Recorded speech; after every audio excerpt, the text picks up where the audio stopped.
E agora a gente vai ver na prática. Quer dizer, a gente está falando, será que isso existe? A gente está falando muito do que deve ser, e agora a gente vai escutar o que já está sendo feito. E um exemplo. Então, a gente vai ter uma fala do José Cláudio Securato, que é o sócio fundador e presidente, CEO da Sampo Escola de Negócios. Ele é autor de 10 livros, incluindo o recém-lançado, e eu recomendo, On Learning, como a educação disruptiva reinventa a aprendizagem. E ele também é o idealizador da plataforma LIT, de On Learning da Sampo. E a gente vai escutar ele, o que ele tem feito nessa mudança e disrupção do ensino. Obrigada, José Cláudio. O palco é seu. Boa tarde, pessoal. Tudo bem? Alceli, obrigado pelo convite. É um prazer imenso estar aqui. Obrigado a todo mundo da IBM. Eu também estou maravilhado com o que eu vi até agora. Incrível. Adorei os 2 painéis. Conhecia já alguns de vocês, então é muito legal a gente rever os amigos e conseguir compartilhar o máximo possível. Eu quero dividir com vocês algumas ideias, alguns pensamentos e um pouco do que a gente conseguiu colocar em prática quando a gente pensa em inteligência artificial. A gente acredita que a inteligência artificial muda a forma de aprender. É uma nova forma de aprender, é uma nova forma de se pensar o mercado de educação, de se pensar os atores da educação. E todo esse processo, ele foi feito com muito foco nas pessoas, como resultado final. E eu quero mostrar qual é o ambiente que está sendo criado para se fazer isso. Não é apenas a tecnologia, mas é uma mudança de sociedade, de cultura, de economia e, claro, de tecnologia. Faz sentido entrar em uma sala de aula todos os dias, com hora para começar e hora para acabar? Faz sentido dizer que um curso é o que acontece entre o primeiro dia de aula e o diploma? Faz sentido que o conhecimento seja transmitido exatamente da mesma forma para um grupo diverso, onde cada um percebe o mundo de forma diferente? Faz sentido ter um ensinando e uma turma aprendendo? A resposta é: fez sentido. Fez sentido no mundo que foi preciso abraçar a padronização para que mais pessoas pudessem aprender. Esse mundo da Revolução Industrial, que foi uma revolução econômica, social e cultural, permitiu, por meio desse modelo, que milhares, talvez bilhões de pessoas pudessem estudar e, mais do que isso, aprender. E isso foi sensacional. E pode ser usado ainda para a gente atingir resultados muito bons. Mas a gente acha que isso não faz mais sentido. A gente acha que esse modelo clássico de aprendizado, ele é fundamental, ele é importante, mas a gente precisa dar passos além do que a gente está fazendo com relação ao nosso modelo clássico. O grande ponto é que o mundo sempre foi desincronizado. Ou seja, as pessoas estão em páginas diferentes. Mas agora, nós estamos potencialmente mais desincronizados por causa da transformação digital. Sociedade, cultura, economia e educação ficam mais distantes, porque o mundo gira cada vez mais rápido. Quando a gente olha, por exemplo, a transformação digital e a gente olha uma série de novas tecnologias que estão à nossa disposição, e eu penso, lógico, em inteligência artificial, em Big Data, em internet das coisas, né, e uma série de outras, em cloud, uma série de outras tecnologias, e seus efeitos, né, como automóveis autônomos, cidades inteligentes, etc. Como você percebe isso? Provavelmente cada um de nós percebe de uma forma. Alguns são mais reticentes, outros aceitam isso como uma forma mais rápida, como uma coisa que deve acontecer de forma mais prática. Eu visitei alguns laboratórios, né, algumas iniciativas ao longo do mundo e fiquei extremamente impressionado, por exemplo, com o uso de impressoras 3D para a medicina. Imprimindo partes internas do corpo e não apenas, às vezes, um membro, como eu já tinha visto. Eu fico muito impressionado também com uma empresa que eu visitei, né, que faz alimentos sem ter a base do alimento. A Impossible Foods, né, comida impossível, ela faz um Impossible Burger, por exemplo, que você pode comprar no supermercado nos Estados Unidos e comer o hambúrguer, que não é de hambúrguer. Que eu também não sei do que é, porque eles me explicaram, mas eu não consegui entender exatamente, né? Mas ele tem gosto de hambúrguer, ele cheira como hambúrguer, ele tem a textura de um hambúrguer. E ele custa o mesmo preço de um hambúrguer. Talvez daqui a pouco ele custe mais barato. Então, essas tecnologias elas são muito inerentes ao que vai acontecer com o nosso mundo. E dessas tecnologias, algumas são muito importantes para a educação, principalmente a parte de dados e a parte de inteligência artificial. Mas não é só isso. Quando a gente olha a nova economia, a gente tem uma chance incrível de conseguir melhorar a forma pela qual as pessoas acessam a educação. A ideia de democratização, ela está muito forte, muito inerente a principalmente os dois primeiros itens. Se a The Economist fala que o século passado foi o século do petróleo, esse século é o século dos dados. E o século dos dados é o que vai nos permitir fazer a personalização. É o que vai fazer com que a gente faça com que cada indivíduo seja tratado como seres únicos, como de fato nós somos. Mas não é mais do que isso. Existe um raciocínio econômico incrível quando a gente fala sobre tudo como um serviço, como desimobilização e como compartilhamento. Questiona-se o modelo capitalista de colocar capital, excesso de capital, em projetos e empresas. Quanto mais capital você coloca, mais retorno você precisa ter sobre esse capital. Essa lógica é que precisa também chegar em educação para que a gente possa democratizar a educação. Quando a gente olha a transformação digital do slide passado, isso já chegou em educação? Eu acho que isso está chegando. Quando eu olho a nova economia e vejo se os modelos das universidades, das escolas de negócios, das escolas, elas estão em educação? Não. Esse modelo ainda não chegou em educação. Existem iniciativas, mas isso é absolutamente incipiente. Isso não responde nem para o 0,1% do que é ofertado em termos de educação no mundo. Mas acho que o tema mais complexo é esse, é sociedade e cultura. A parte da discussão sobre gerações, Y, X, Z, millennials, e as outras que virão, que têm suas características, suas idiosincrasias, etc. Existe uma questão muito forte. A gente nunca teve o ser humano tão no centro do universo como a gente tem agora. De todas as palavras que tem aqui, eu começaria meu raciocínio pelo autocentrismo. Nós, no centro de cada um dos processos. Talvez se você fizesse uma pesquisa nos seus álbuns de fotografia de família e pegasse suas fotos como criança, eu acho que você não acharia uma selfie no seu álbum de fotografia. Hoje você provavelmente não acharia uma foto que não seja uma selfie, né? Com um monte de gente atrás, né? Certo? O mundo, ele se inverte e coloca as pessoas no meio. E aí vem a revolução dos makers. E é por isso que a gente tem o empoderamento das pessoas nas redes sociais. É por isso que a gente tem, né, como o Klaus Schwab, o fundador do Fórum Econômico de Davos, o que ele chama de talentismo, né, o talento como centro do capitalismo, uma nova visão de que o capital é escasso, né, que o talento é escasso e o capital ele é abundante. Mas com todo esse cenário, como é que a gente consegue então olhar a educação? A educação, ela precisa refletir a revolução tecnológica, econômica e social. E foi isso que a gente tentou fazer, reinventando um pouco do que a gente fazia como uma escola de negócios tradicional. Para isso, a gente pensou um conceito, que é o nome do livro, que chama Learning. E eu queria falar rapidinho para vocês, né, como que isso... On-Learning é um que é conceito On-Learning. disruptivo de aprendizagem. Você é o gestor e programador do que aprende.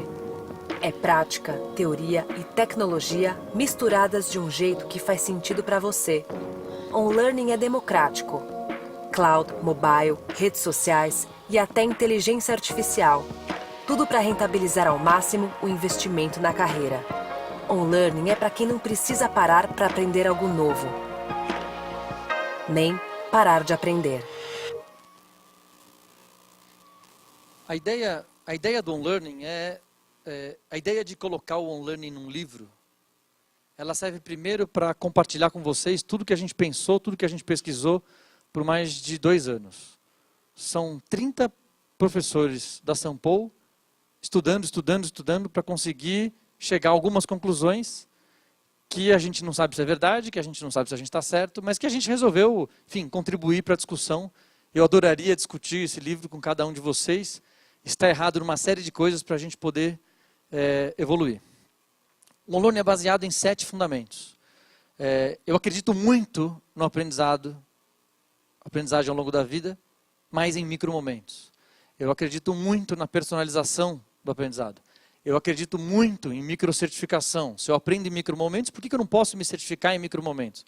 Eu acredito muito no aprendizado em rede social, que nada mais é do que o empoderamento das comunidades de práticas, que às vezes a gente não consegue fazer decolar nas escolas. Eu acredito muito que os alunos precisam de um retorno maior para o investimento em educação.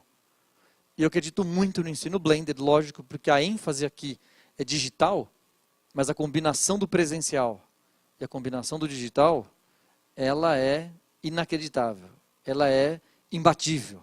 Mas eu acredito também na inteligência artificial dentro de educação, e esse é o foco do que eu gostaria de falar agora. Bom, a primeira coisa Sampo apresenta é mostrar como a gente tangibilizou isso. LIT, uma plataforma disruptiva de aprendizagem. Com inteligência artificial, o LIT ensina ao aluno, que ensina ao LIT, como ensinar melhor ao aluno. E isso acontece de forma intuitiva e fluida. LIT não é e-learning, apesar de ter e-learning.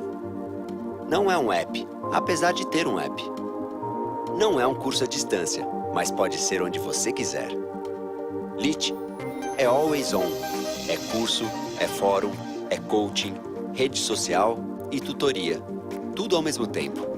LIT é uma plataforma de on-learning por assinatura, com o lastro e a solidez da Sampo, 5 vezes eleita uma das melhores escolas para executivos do mundo. Você é protagonista do seu aprendizado e escolhe o que, quando, onde e como estudar. Vamos lá. A gente criou o conceito de on-learning, a gente criou uma plataforma que chama LIT, e dentro disso a gente colocou um conjunto de inovações usando inteligência artificial. Vamos começar do começo. Por que a inteligência artificial é tão importante para a educação?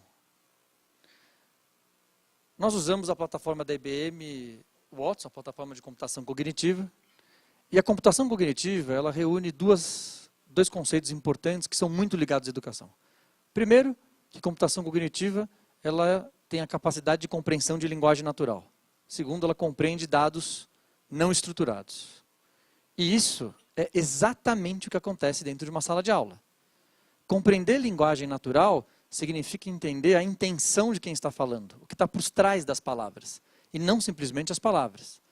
É comum a gente entrar num buscador e a gente faz uma pergunta, né? Por exemplo, me mostra imagens de animais menos de girafa. Qual imagem vai aparecer? De girafa. Porque isso é uma programação, né? Uma computação com base em programação e não uma computação cognitiva. Ou seja, ela não entende o que está por trás das palavras, a intenção de entender que eu não quero ver a girafa. Esse é um primeiro ponto importante. O segundo ponto é a compreensão de dados não estruturados. Compreender dado não estruturado é muito interessante, porque a gente tende a estruturar os dados. Quando eu escrevo um livro, capítulo 1, 2, 3, 4, 5, 10, eu estou estruturando meu raciocínio, eu estou estudando minha lógica, eu estruturo o conhecimento de uma forma. Se eu fosse programar, a programação é uma estruturação de conhecimento, é uma estruturação de dados. Existe um encadeamento disso. O problema é que quando a gente está na sala de aula e um aluno pergunta, levanta a mão e faz uma pergunta, a primeira coisa que acontece é que ele não usa as palavras certas para fazer a pergunta. Ainda bem, ele está aprendendo. Se ele dominasse aquele assunto, ele faria uma pergunta com total clareza. Mas como ele está tendo aquele contato pela primeira, segunda vez, ele está se desenvolvendo, é comum que ele faça a pergunta da forma que ele conseguiu fazer a pergunta. É claro que o bom professor, experiente, e nós, seres humanos, com uma capacidade cognitiva, a gente consegue entender a intenção que está por trás daquela fala. E entende o que aquele aluno quer dizer. A segunda característica é que, né, você imagina que o aluno faz uma pergunta, isso é muito legal porque também isso sempre acontece, né, e a pergunta que ele faz fala assim, então, olha, muito legal sua pergunta, na aula 4 eu vou responder ela para você. Mas o problema que ele tem é hoje, foi ontem na verdade, né, ele não quer esperar até a aula 4, ele mal pôde esperar aquele momento que ele estava na sua frente como professor para te fazer aquela pergunta.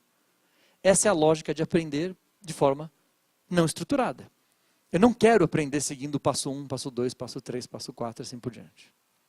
Essas duas características de plataformas cognitivas é o que nos dão uma imensa capacidade de usar inteligência artificial em educação. Um outro ponto que eu acho muito relevante é como o nosso cérebro é organizado e o quanto a plataforma cognitiva contribui para um pedaço dele. Ou seja, a neurociência dividiu o lado esquerdo e direito do cérebro, e o lado esquerdo, o lado mais lógico, mais sequencial, mais analítico, né, mais quadrado, entre aspas, todas essas características se aproximam cada vez mais de plataformas cognitivas. O que nos dá uma liberdade imensa para desenvolver o lado direito do cérebro, e como seres humanos, sermos cada vez mais humanos e trabalharmos em conjunto. Deixa eu mostrar o que a gente conseguiu fazer.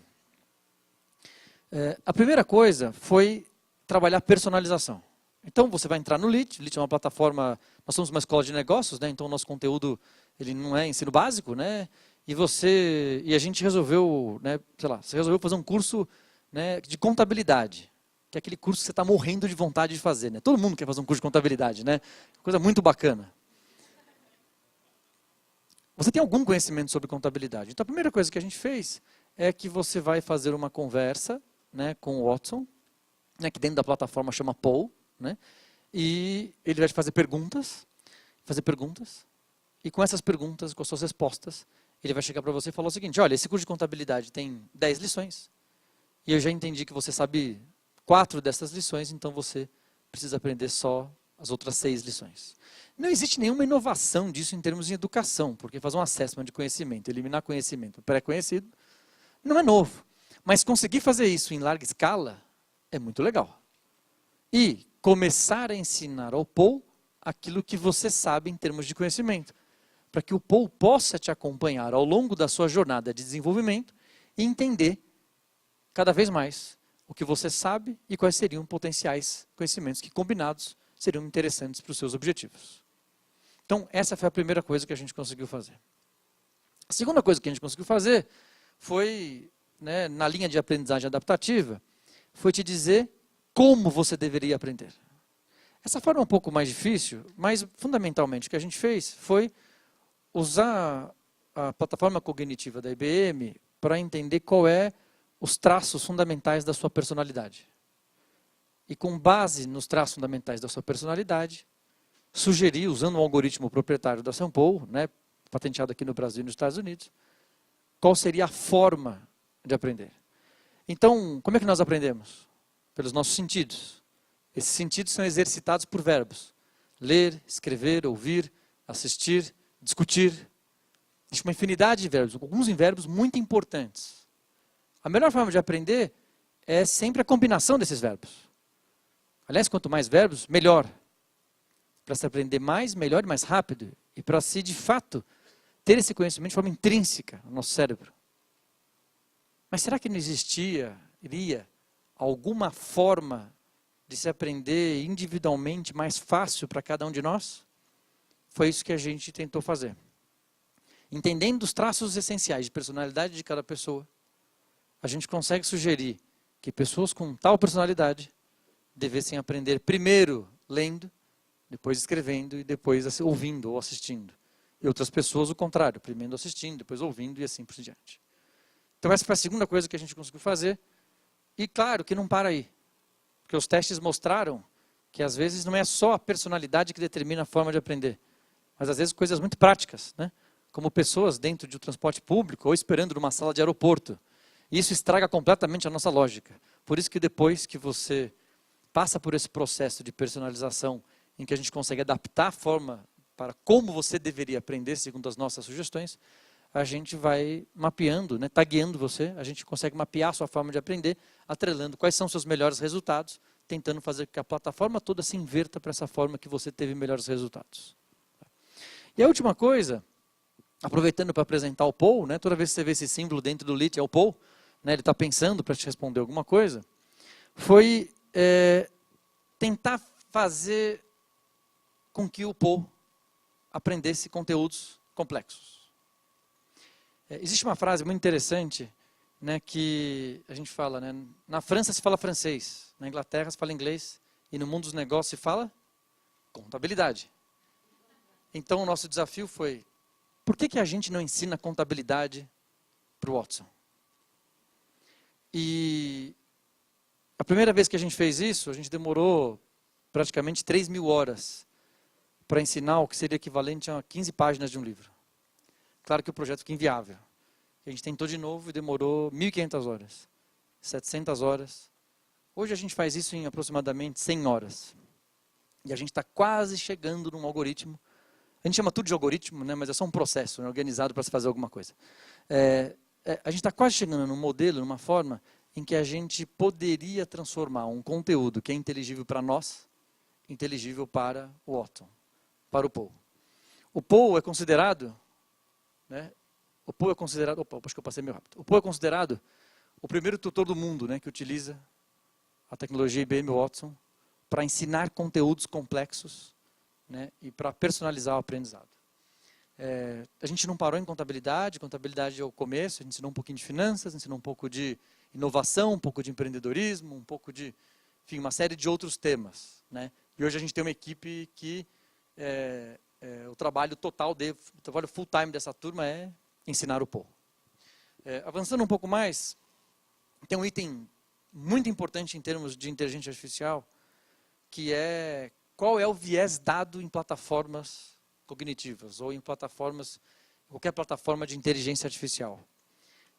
Isso é fundamental porque qualquer plataforma de inteligência artificial reflete aquilo que os seres humanos que a programaram têm como perspectiva, como crença, e isso pode ser muito perigoso ou isso pode ser muito positivo. No nosso caso, como nós ensinamos conteúdo de negócios, o que a gente tenta colocar como uma característica da Sampo dentro do Paul, dentro da inteligência artificial, é a didática. A gente crê que a didática é muito importante. A gente sempre foi muito conhecido porque os nossos professores eram muito didáticos. Explicarem operações complexas do mercado financeiro para qualquer pessoa, de qualquer capacidade, de qualquer formação prévia, de qualquer área de conhecimento. Então a gente tentou colocar isso, mas é claro que essa é uma discussão que eu chamo a atenção como uma das principais tendências de se analisar como são plataformas que usam inteligência artificial. O outro item que não dá para escapar de falar é, claro, sobre a mudança de empregos na era da inteligência artificial, principalmente quando a gente pensa aqui, que nós estamos criando um professor, um tutor, algo que, sob certo aspecto, né, como a gente mesmo já comentou aqui nos painéis anteriores, né, poderia deixar os professores preocupados, né? É claro que nós deixamos os professores preocupados, mas hoje eu acho que já está claro para os quase 300 professores que trabalham na Sampo que isso, na verdade, é uma grande oportunidade. Não só pelos 30 professores que têm como cargo serem professores do Paul, né, como uma nova atividade, mas também pelos professores conseguirem entender que trabalhar usando plataformas cognitivas pode ser um grande aliado para otimização do tempo em sala de aula, para otimização do tempo em pesquisa e assim por diante. Eu termino mostrando para vocês um pouco como foi o bastidor disso, né, desse projeto que a gente lançou no dia 1º de março. Né, um projeto novo, tem 5 meses completos, já que a plataforma começou no comecinho de março. O único caminho para uma sociedade justa é uma sociedade bem educada. Eu sou Marcelo Porto, presidente da IBM Brasil. Esse projeto com a Sampo, na minha opinião, ele é fantástico porque ele endereça 2 aspectos que, na minha visão, são fundamentais. Um, pelo fato de que a gente democratiza o acesso a um conteúdo de qualidade e 2, a gente personaliza o conteúdo. E esses 2 aspectos são fundamentais para a gente modernizar e transformar o modelo de educação desse país. Isso é único, não existe nenhum outro paralelo hoje disponível no mercado brasileiro, eu me arrisco a dizer no mercado mundial. Colocar um conteúdo tão denso como contabilidade em uma plataforma cognitiva requer que as pessoas tenham, de fato, um nível de curadoria muito profundo. E os professores e as pessoas que se envolveram conosco aqui foram realmente riquíssimos nesse processo. Então importante quanto ter o acesso ao conteúdo que foi curado pelos professores é usar essa plataforma como uma forma de colaboração entre os alunos para que eles possam, entre si, alavancar ainda mais a sua capacidade de aprendizado. E aqui eu acho que a gente tem uma oportunidade única porque você não consegue um professor onipresente, mas você consegue uma plataforma dessas onipresente. Vocês não imaginam qual é o meu orgulho de poder estar aqui hoje falando sobre plataformas cognitivas em educação. Esse é um segmento de indústria que a gente acredita que vai ser profundamente transformado. E ter tido a oportunidade de encontrar num parceiro como a Sampo, uma empresa que tem esse DNA de transformação, esse DNA de entender que tecnologia vai impactar modelos de negócio profundamente. Para nós da IBM é um privilégio poder fazer parte dessa parceria, ser um componente dentro dessa estratégia da Sampo. Então eu abro essa nossa discussão com esse propósito, o propósito de empresas que gostariam de trabalhar juntas para transformar a educação desse país. Só um disclaimer rápido, o Marcelo Porto não é mais presidente da IBM Brasil, né? Esse vídeo foi gravado em novembro, ele já está numa posição América Latina. Hoje o Tony Martins, também um grande amigo e um grande apoiador também do projeto. A gente falou muito de democratização. Para vocês terem uma ideia, um programa de MBA na Sampo, ele custa entre 35 mil e 70 mil reais. É muito dinheiro. Não dá para dizer que pela atividade tradicional da Sampo a gente democratiza o acesso à educação executiva de qualidade. Mas se você quiser assinar o LIT, ele custa R$ 99 por mês. E você tem acesso a 10 programas de MBAs. E você pode cursar todos esses programas na velocidade que você quiser, com os benefícios da personalização, etc. E claro, né, depois você tem uma taxa que você tem que pagar para poder ter, né, cumprir os requisitos do Ministério da Educação, etc. Mas o programa de MBA, ele no todo sairia, fazendo uma conta aí que você fizesse ele durante 2 anos, ele custaria um pouco mais de 10 mil reais. Aí eu acho que a gente conseguiu melhorar bastante o acesso à educação executiva de qualidade. E o nosso objetivo, né, a partir do momento que a gente conseguir evoluir um pouco mais ainda, né, por que você tem que, né, pagar uma taxa ainda para a Sampo para ter o título, por exemplo? Porque a gente tem que fazer um trabalho de conclusão de curso, que não só é um requisito do Ministério da Educação, mas é uma baita oportunidade de a gente juntar tudo que a gente teve num programa de MBA e colocar na prática, né, e ajudar o aluno a agrupar esse conhecimento, tangibilizar esse conhecimento. Mas quem corrige isso hoje, quem corrige todas as provas, são professores. A gente já está num outro projeto ensinando o POA a corrigir provas dissertativas, né? E os primeiros testes estão se mostrando bastante interessantes, né? E com isso a gente consegue tirar uma atividade que todo professor adora fazer. Eles estão ficando muito chateados, né, que eles não vão mais precisar corrigir provas, né? Essa parte eles gostaram muito, lógico, né? Pessoal, obrigado pela atenção, era isso que eu queria compartilhar com vocês. Obrigado. Obrigada, José Cláudio. É incrível, gente. Obrigada.